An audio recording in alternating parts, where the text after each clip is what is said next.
Hey, Mike. Hey, sorry.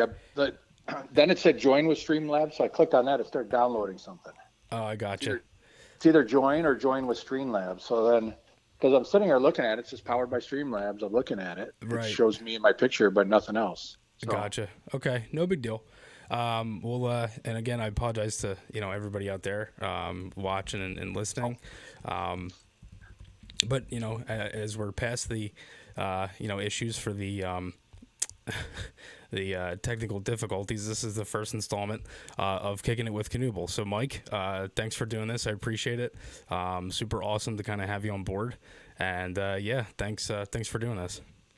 well, it wouldn't be a podcast without some technical difficulties here. So, That's no, it's very it's true. good. Yeah, and I apologize for not. I don't know. I guess throughout COVID, you learn how to use Zoom, right, or whatever, and then a different company, and you're like, oh my god, I don't know what I'm doing. So yeah, so Very, here we are. yeah. Yeah, But no, yeah. Again, this is the first kind of installment. I know we're a couple minutes behind as well, but big news today, Mike. Ivan Provorov traded to Columbus.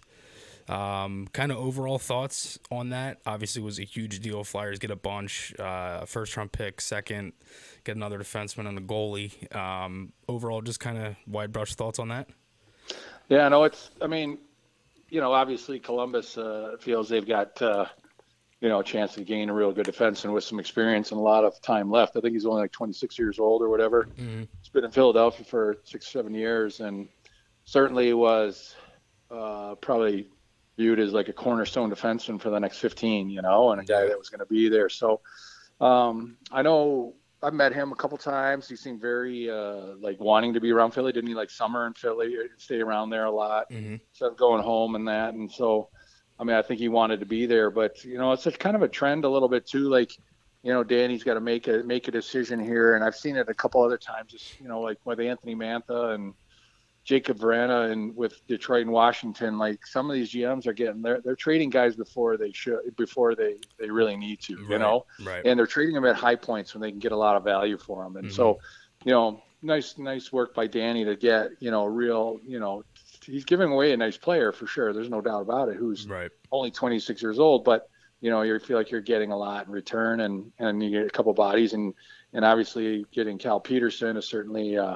And I'm sure you're going to get to that, but letting Yeah. him go is kind of before you really need to seems to be a little bit of a trend where GMs, it's can't fall in love with your players all the time. You pay them, and I guess that's how you show the love. But you've got to be able to move them at times when you feel like, well, I don't know about how this contract's going to work out. So, Right. so that's kind of my take on it. GMs are getting smart about moving guys before they really have to. Right, exactly. And I feel like the biggest thing with it is just, you add another first round pick. So now the Flyers will be picking 7 and 22 in this draft. Yeah. You added a second in 2024, which is, something you needed. You should be getting another one for not signing Jay O'Brien. So like there's obviously a lot here to kind of unpack. And, for Peterson, kind of like what you were mentioning, he's a guy that, struggled a little bit, had a couple good seasons, has, pretty much been back up for most of his career. You kind of look at him like a tippet in a way, because he's a guy that might just need a change of scenery, maybe underperformed a little bit in Florida and then comes to Philly and looks great. And I think it looks even better, again, kind of like what you were saying. These guys can kind of get moved around before you really kind of know what they are, essentially. And Peterson could be the case if the Flyers are able to kind of get him, playing just at that way that he was. Well, and again, scouting, watching goalies, you can, make some analytics and then you have your eye test and you're watching, and like it can be, I think you hit the on the head. It might be just a change of scenery, and Right. so, creating either some competition or somebody's going to go, you don't know, and it's, he makes good salary. So does Carter Hart. And so, you don't want to get that much tied up in your goaltenders. Right. But, Right. but, it's certainly, Danny's, coming in doesn't have a lot of, these aren't his contracts. They're not guys he signed or whatever. So, he can clean, kind of sort of clean house the way he wants to clean house. And so, as long as the money fits and the money works out, and I guess time tells, and nobody has that crystal ball to see where the goaltending situation is going to be. But, you know, Danny's probably betting this kid's a great athlete and a good goalie, and just needs a little bit of change of scenery. Right, exactly. And you know,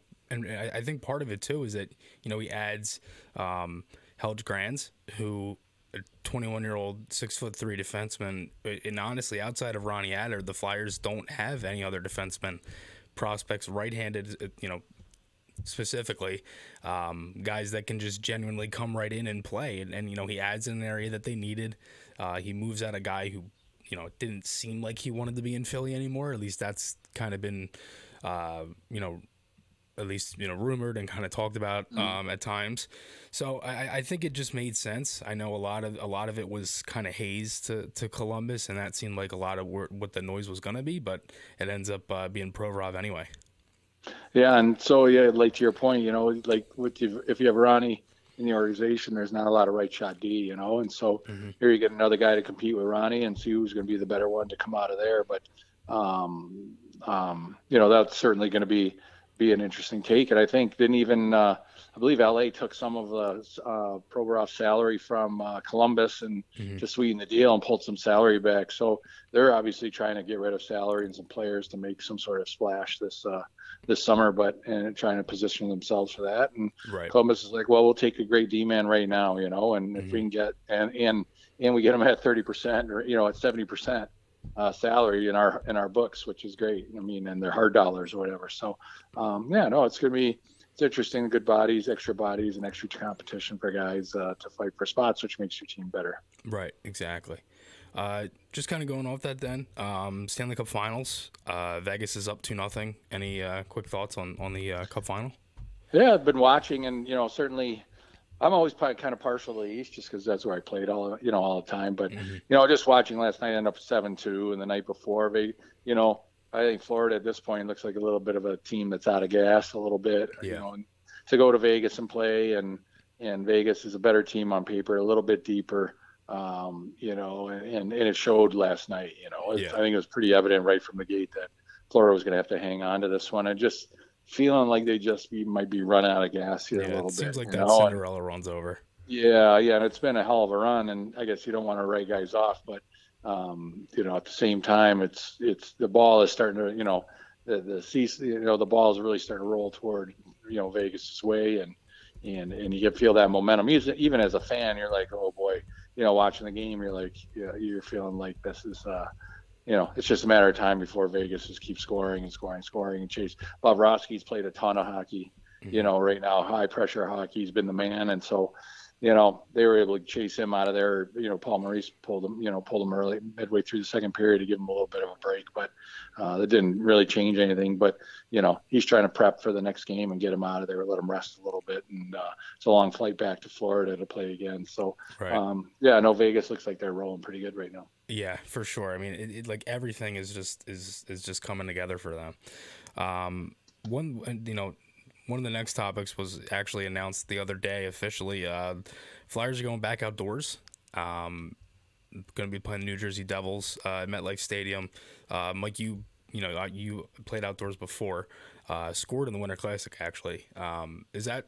And I'm curious, is that probably the best regular season goal you think you've scored? And I'm curious, just going off that then, like, for playing in the Winter Classic, is that, like, for a player, does that feel like a playoff game just because of everything that kind of goes on?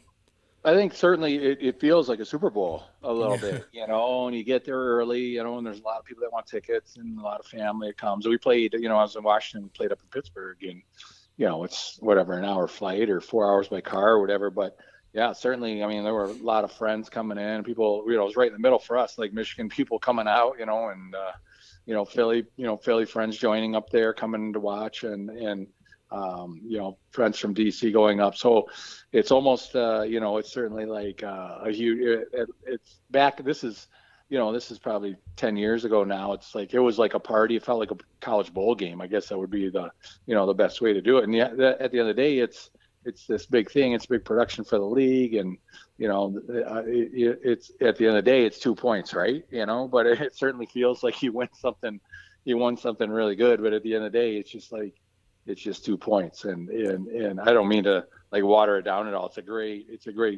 fun pageantry. I think the Stadium Series, I actually played an alumni Stadium Series game out in Colorado, with all the Colorado versus Detroit guys. And, Yeah. Probably about 6 or 7 years ago. It was great. I mean, that was 72 degrees in Pittsburgh. It was raining, and I did one in Comerica Park with the Red Wings and the Maple Leafs, and it was minus 10 degrees. It was 10 degrees or whatever. And I feel like I'm forgetting one. I feel like I did another one, but yeah, no, it's all kinds of different conditions, and obviously that's the X factor. In North Jersey in January, whenever that game was in mid-January, so then it's going to be, it could be anywhere. Everybody knows that, but it's certainly a natural fit to have the Devils and Flyers play right up the road from each other, and it's always it's a fun experience, and certainly a game on the schedule that's special, and but at the end of the day, it's 2 points. Right, for sure.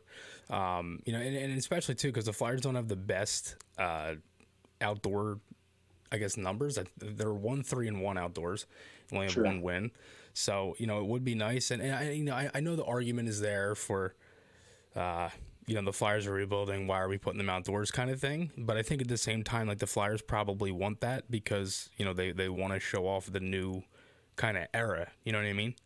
Yeah. Well, and they're a big draw too. I mean, you got to know who's watching the games and stuff like that too. So, I think it's going to get a lot of eyes on it, especially in that corridor, from Philly to New York and a lot of people there. And, Jersey's got some real nice young stars coming up in the Hughes brothers and they're kind of an exciting team, score a ton of goals and they're exciting in that respect. So obviously the draw of the markets, really at this point it's market,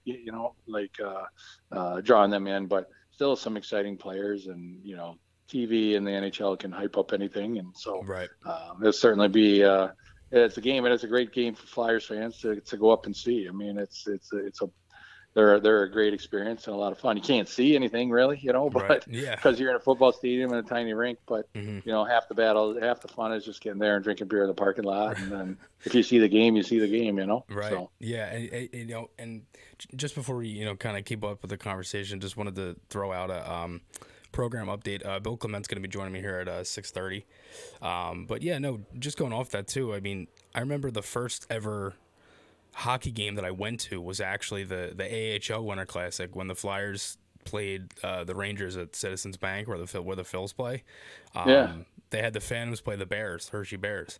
It was the first hockey game I ever went to, and I couldn't see anything. It was like nothing. And I remember, I don't remember who it was on Hershey, but they scored maybe like 10 seconds into the game, and my dad just looked over at me, and he was just like, "That's how quick hockey is." And I was like, "Yeah, you're right."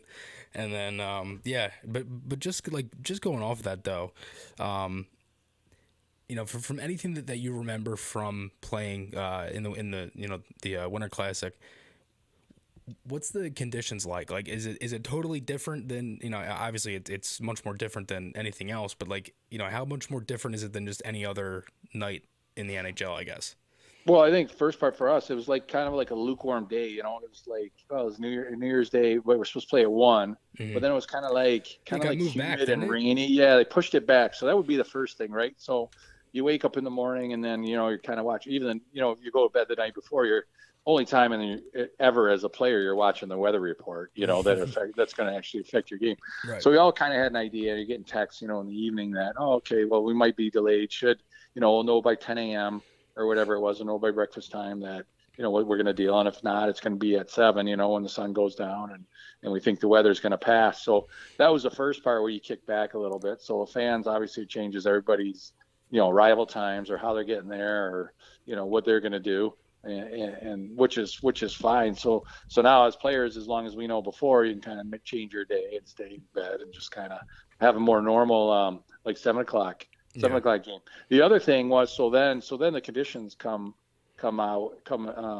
to like kind of deteriorate a little bit. The ice is kind of like, it's kind of warm. It's not cold enough to really keep the ice real tight. So it's getting kind of pebbly and kind of rough and not great. And then it's the most ironic thing was when the guys who typically wore shields started taking them off. And and I remember looking at Chris Letang and I'm like, I had to do a double take. I'm like, who is that? Like you're just so used to recognizing guys, but so guys tried to finish the game and then play the third period or whatever with no shield just because it was getting too misty, kind of like that, and it's just couldn't even get through your shift without, not being able to see anymore. Mm-hmm. So it was like, I remember him, and I don't remember maybe like Dave Steckel from Washington, but some guys started taking them off and you had to do a triple take. And, I wasn't wearing a shield. I didn't wear one the whole time, and there were a few more guys that weren't wearing them. So we were fine, but it was funny to see guys who were, normally, you recognize their headshot and they look like a certain way with shield, not wearing one and having to figure out who it was again. Right. Exactly. Just going off that, have you ever worn a shield? Like, did you ever wear one or no?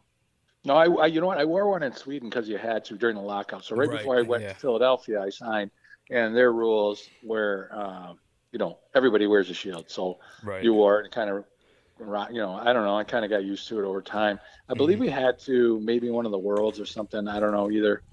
Maybe not. But then I didn't continue to do it, and I ended up breaking my cheek and break my eye socket in Philadelphia when I collided with Brendan Shanahan at Madison Square Garden, and then I wore a full cage the rest of that year for a dozen games, and so I didn't wear a shield ever. I wore a full cage in the NHL, but from injuries. But yeah, I don't know. It was probably not the smartest thing in the world to not do for me to do, but it's just kind of what I was going with, and I kind of just went with it. So. Yeah, no, I hear it, because that's the thing. Like, even me, like I can't skate. So I like the highest level I've played is like, basically like beer league, ball hockey. Like, that's pretty much all I've played. And I remember there was I think it was the Nasty Knuckles tournament last year, and I wasn't I took my cage off, and my dad's looking at me. He's like, "What are you doing?" So I'm not wearing my cage. He says, "Why?" I said, I realized how much better I can see. And then a couple minutes later, I thought to myself, and all I was thinking of was the Chris Pronger injury when he took the stick in the eye. And I was like, yeah, I should probably put this back on. Everybody's got to work in the morning, and now even like I play very rarely, but I try and wear one then, just because you get guys that are out of balance a little bit, or guys who are wearing shields tend to that's the danger, is when you get the guys wearing shields and not, wearing full mask, and then guys not wearing anything, because the guys who haven't worn, they're a little wild with their sticks, you kind of, and that's a little bit of the danger. But it's most guys now these days who play men's league or whatever, you can wear a half shield and be all right, but probably smartest to do that, because everybody's got to work in the morning, right? Nobody wants to go to the hospital and wait for stitches for, or even something worse than that, because you're playing a stupid men's league game. Right. Yeah, exactly. Yeah. And then just one nice thing here to kind of finish it off. And again, I do apologize about earlier and kind of the time switching over. So this is kind of a fun thing that this is kind of what I was texting you about last night. So I've been trying to think of different things to ask for questions and stuff. And one of the things that I came up with was a Flyers edition of Would You Rather. And so I'm going to give you 3 different eras of when you would want to play right wing in Philly, and then tell me which one that you want to play in. All right. Okay. So you could either go to, or at least start your career. I know you started with Detroit, and you won a cup.